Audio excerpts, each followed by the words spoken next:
today's topic is the Maslow hierarchy need theory. This is based on the need of the priority and is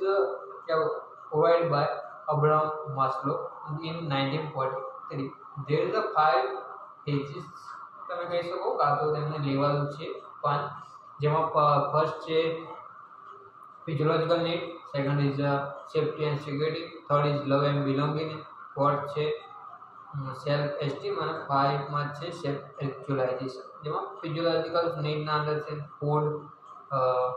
shelter એ બધું આવે છે જ્યારે સિક્યુરિટીના અંદર છે કે તમને ફિઝિકલી સિક્યુરિટી મળે સાયકોલોજીકલ સિક્યુરિટી લવના અંદર છે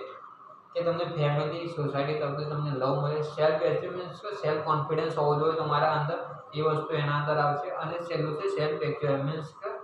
બીજાને હેલ્પ કરવો અને તમે પોતે પણ હેલ્પ કરી શકો એ વસ્તુ આવે છે thank you comment for next topic